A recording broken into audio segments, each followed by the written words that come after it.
Welcome Amit Saxena, मैं आपसे रूबरू हूँ। बहुत बहुत स्वागत। बहुत बहुत शुक्रिया। अमित, थिएटर एक ऐसी आर्ट फील्ड है जिसके लिए एक अलग तरह का जुनून चाहिए, एक फकीरी चाहिए और एक जैसे कहते हैं ना कि साधु की तरह थोड़ा फक्कड़पन भी चाहिए। और बहुत ही विरले होते हैं जो थिएटर के साथ ही सारी जिंदगी जुड़े रहते हैं। तो आपकी जिंदगी में थिएटर से जुड़ाव कब शुरू हुआ? बचपन से आप एक्टिंग में थे या बड़े होकर आपको एहसास हुआ? स्कूल टाइम से तो बिल्कुल मुझे लगा कि मैं ये कर सकता हूँ। पहला प्ले नहीं, एक स्किट था, तो वो स्कूल टाइम में ही मैंने किया उसको। तब मुझे लगा कि जो ईज़ और जो एक तरीके से कंफर्ट मुझे ऑन स्टेज मिलता है वो शायद मुझे कहीं और किसी और विधा में उस समय फील नहीं होता था। आई वॉज इनटू स्पोर्ट्स और मैं साइंस का स्टूडेंट भी रहा स्कूल में। तो इतने डाइवर्स बैकग्राउंड के बाद भी वो एक पार्ट मुझे लगा कि हाँ, ये मैं कर सकता हूँ। फिर धीरे धीरे सब्सिक्वेंटली कॉलेज में आके वो और गहरा होता गया and I opted for arts just to substantiate it. और फिर उसके बाद जो भी मैंने किया साथ में, लेकिन अभिनय या परफॉर्मेंस किसी भी तरह से वो उसको मैंने बरकरार रखा। And you are a dedicated exponent of Seraikela Chhau नृत्य। सो ये जो डांस था ये साथ ही साथ चला या आगे चलकर जब आप मंच पर उतरे, अभिनय की दुनिया में आए, तब आपको एहसास हुआ कि एक अगर डांस फॉर्म भी मेरे पास होगी तो मेरे लिए अच्छा रहेगा? बिल्कुल सही कह रहे हैं, ऐसा ही हुआ। एक थिएटर के वर्कशॉप में मैंने इस डांस को देखा, वो यूज़ किया जा रहा था सरायकेला छाऊ और एक्टर्स को ट्रेन करने के लिए, उनके वार्म अप के लिए जी। तब मुझे लगा कि उसमें ऐसी कोई बात है जो मुझको एक तरीके से और सशक्त बना सकती है। जी। तो मैंने उसको ज्वाइन किया जी। हालांकि उस समय इच्छा थी कि कोई ना कोई एक और एक फॉर्म रहे जिससे मैं ये कह सकूं कि एक्टर कहीं ना कहीं से कुछ बोरो करता है तो वो दूसरे फॉर्म से ही करता है। हम ऑब्जर्व करते हैं लाइफ को, वो सब सही है, लेकिन हमारी वोकैबुलरी भी स्ट्रांग होनी चाहिए। आइदर बाय सिंगिंग, डांसिंग, इस तरीके की ट्रेनिंग बहुत हेल्प करती है। फ्रॉम कथक और छाऊ तो मुझे लगा कि ये करता हूँ क्योंकि ये बड़ा अलग मुझे लग रहा था। इसमें कुछ एक बात थी, कुछ एक बस मैं समझा नहीं सकता, but I was attracted towards it और मैंने फिर उसको ज्वाइन किया। ये सब पैरेलल ही हुआ एक तरीके से। जैसे मैं कॉलेज में आया उसी दौरान ये वर्कशॉप मैंने ज्वाइन की थी और साथ साथ फिर ये क्लास मैंने अटेंड करी छाऊ की। एक रिगरस डांस फॉर्म है, एक मार्शल आर्ट की तरह इसके अंदर थोड़ा सा रिदम है। इस पे हम और बात करेंगे, उससे पहले हमारे दर्शकों के लिए एक झलक जहां पर अमित ये डांस फॉर्म को दिखा रहे हैं।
तजी माननी कियो पिय पे गवन, केस गूंथ सुमनन नय अंजन दिए, पहरी दक्षिण चीर सजे तन आभरण, हस गज गामिनी आई हरि के निकट, निरखी छवि माधुरी।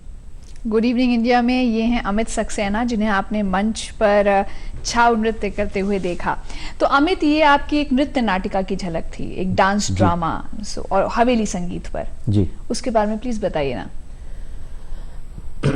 हवेली संगीत राजस्थान में जो नाथ द्वारा परंपरा है, जहाँ पे अष्ट सखा जैसे सूरदास, कुंभनदास, इन्होंने जो कविताएं लिखी हैं कृष्ण को विजुअलाइज करके, तो उसके ऊपर बेस्ड ये हमारा डांस ड्रामा था, जिसमें कथक मेन था। लेकिन इसमें मैं भी जब ज्वाइन किया तब मैंने कहा कि जो नृत्य मैंने अपने गुरुजनों से सीखा है, हाँ, वही मैं करूँगा, मैं और कोई फॉर्म नहीं करूँगा। क्योंकि अगर हम वैसे भी एक संगीत की विधा के ऊपर कुछ कर रहे हैं और हम कथक को उसमें ब्लेंड कर रहे हैं, तो छाऊ क्यों नहीं? क्योंकि छाऊ में मुझे लगा कि उस तरीके की एक ओपननेस है जो कहीं भी किसी भी फॉर्म के साथ ब्लेंड कर सकती है।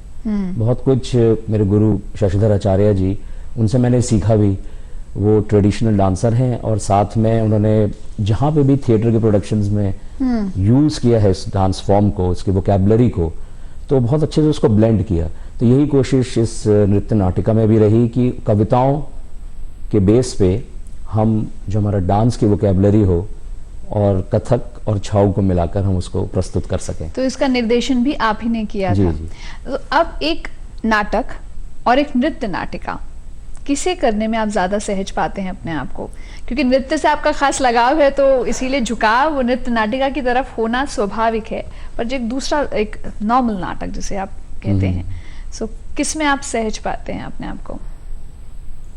मैं तो ये कहूँगा कि अगर मैं नृत्य ना कर रहा होता तो मैं शायद नाटक भी इतने खुले मन से या सुकून से नहीं कर पाता। हाँ। क्योंकि मेरे अधिकतर नाटकों में मैंने इसको यूज़ किया ही किया है। हाँ। क्योंकि मुझे ऐसा फील है, क्योंकि और स्पेशली मेरी ग्रूमिंग ऐसी रही मेरे गुरु के अंडर, गुरु शिष्य परंपरा के, मतलब शहर में रहते हुए भी मैंने वैसे ही सीखा उनसे। हम उनके संग आते जाते थे, उनके घर जाते थे, उनकी डांट फटकार सुनते थे। लेकिन ये चीज़ समझ में आई कि हमारा जो ट्रेडिशन है, जो हमारे जो एक तरीके से जो हमें परंपराएं मिली हुई हैं, उसमें इतनी वैरायटी है कि हम उसको बहुत खूबसूरती से जी, वैसे ही चाहे तो या उसको रीच एनालाइज करके भी कर सकते हैं।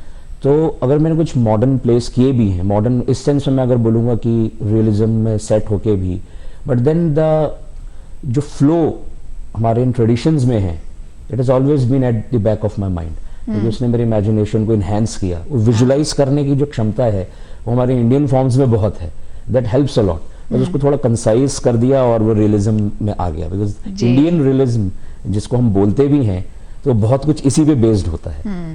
और 2006 में नेशनल स्कूल ऑफ ड्रामा से आपने एक्टिंग में आपने कोर्स किया।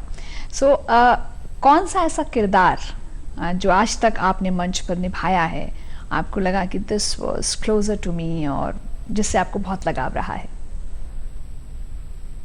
कहना बड़ा मुश्किल है, क्योंकि मैंने काफ़ी अलग अलग डायरेक्टर्स, मेरे हम उम्र, मेरे professors of national school of drama, हाँ, और बाहर भी इनके संग काम किया है। उन्होंने मेरे पे बहुत टाइम इन्वेस्ट किया और मैंने भी बहुत हद तक कोशिश की कि जो उनका विजन है उसके मैं करीब जा सकूं। इसलिए अधिकतर सारे ही मैं कहूँगा कि कैरेक्टर कोई ना कोई मेरे से ही निकले हुए। कई बार होता है कि कुछ एक डायलॉग्स, कुछ एक जो आपके सोलो पीसेस होती हैं ऑन स्टेज, वो आपको याद रह जाते हैं, चाहे आपने जितने साल पहले उन्हें किया हो। ऐसा कोई सोलो पीस आपको याद हो, कोई आपका डायलॉग जो आपको लगता हो कि मेरी पहचान है? हाँ, एक ऐसा है, और ये मैंने बिना तैयारी के आपको पकड़ा है। मैं कोशिश करता हूँ, मुझे वैसे वो याद है क्योंकि वो इतना अंदर रच बस गया। वो मेरा पहला प्ले था कॉलेज में, और जैसे मैं अपनी लाइफ में बहुत इम्पोर्टेंस देता हूँ जो मेरे डायरेक्टर या मेरे जिनको मैं गुरु का दर्जा में मानता हूँ। ऐसे ही मेरे एक दोस्त थे जिन्होंने डायरेक्ट किया, श्री अरविंद जोशी, उन्हीं का ये लिखा हुआ, कवि भी हैं वो, उन्हीं का लिखा हुआ ये प्ले है एकलव्य के ऊपर, अच्छा। और महाभारत का एक ऐसा कैरेक्टर जिसके संग वो कहते हैं कि ज्यादती हुई, लेकिन इस नाटक को उन्होंने इस तरीके से किया कि उस ज्यादती को उस किरदार ने हाँ। अपनी क्षमता बना ली। जब वो अपना अंगुष्ठ दे देता है अपने गुरु द्रोणाचार्य को, तो गुरु उससे पूछता है उस नाटक में कि हाँ। तुमने तो बलिदान दे दिया, लेकिन अगले जन्म में जब तुम आओगे तब मैं तुम्हें मना नहीं करूंगा, अभी मेरे को मना करना पड़ेगा, मैं क्षत्रियों को सिखाता हूँ जो भी फलसफा है हाँ। इस समय का। तो उसमें फिर एकलव्य ये कहता है कि मैं जब अगले जन्म में फिर धनुर्धर बनूंगा, जी। यही मेरी कॉलिंग रहेगी, यही मेरी डेस्टिनी रहेगी, और आप गुरु होंगे और आप मेरे पे आएंगे कि अब तू मेरा शिष्य बन, तब मैं आपको मना करूंगा गुरुजी। तो फिर गुरुजी लौट जाते हैं और फिर वो अकेले होता है वो कैरेक्टर, और मंच ये पे। एकलव्य और ये लाइंस बोलता है, मैं कोशिश करता हूँ। अथक प्रयास है नाद का, अथाह गहता में फूट पड़ने की, एक अंतिम प्रयत्न जो प्रथम प्रयास से फूटा, क्या हुआ जो हर बार टूटा, क्या हुआ सतह की तृप्त तहों का जीतक हूं, एक क्षण को सही आकाश तो छुआ। पुलकित मन, नहीं नहीं, अंतक ज्वाला, लपटों में जीता अंगारा, जब गूंज बनकर लौट सकूंगा कल इन मेघों से टकराकर, तब भी सुनाई दूंगा इसी पृथ्वी पर वर्षों तक, इसी पृथ्वी पर वर्षों तक। क्या बात है। शुक्रिया। ये तो अभी हमने आपको यहाँ स्टूडियो में सोफे पे बैठे हुए डायलॉग को कहते हुए देखा, पर जब आप मंच पर उतरते हैं तो जो लाइट है, जो मंच की पूरी ग्रामर है, वो एक अलग ही शोभा दिखाती है। तो एक झलक आपके नाटक की। मैंने आपको बताया ना अभी कुछ देर पहले कि जब मैं सुबह घर से निकला था तब मेरी जेब में केवल 5 रुपए थे, जिनमें से 2 रुपए वहाँ वो इंटरव्यू जाने में खर्च हो गए और 2 रुपए यहाँ आने में खर्च हो गए। बचा 1 रुपया, उसका मैंने ये थोड़ा सा केश तेल खरीद लिया, hair oil for my sisters.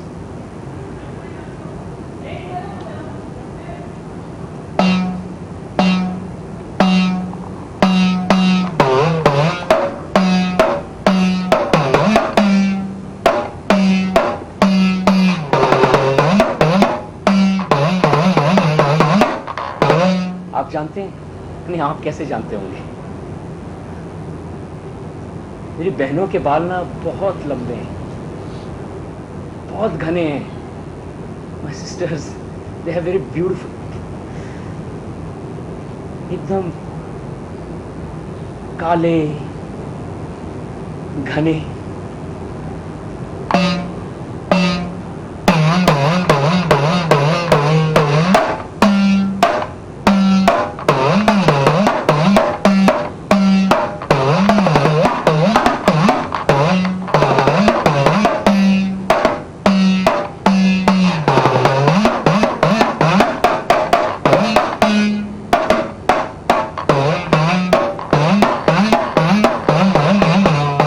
और जब अपने उन बालों को खोलती हैं तो एकदम वो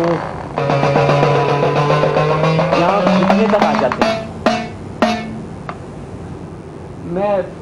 मैं पवित्राधन नंबूत्री पा। हाँ सर, मैंने पढ़ाई की है ना, मैं BSc physics first class, MSc physics first class. मैं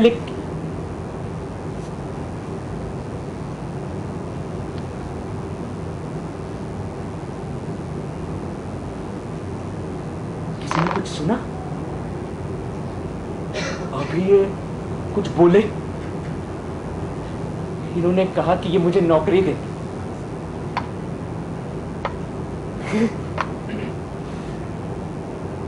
मैं रो नहीं रहा, मैं सच में हंस रहा हूं। मुझे पहली बार किसी ने कहा कि नौकरी देगा। सर बहुत खुश हूँ sir, really happy sir, thank you. Thank you sir, thank you.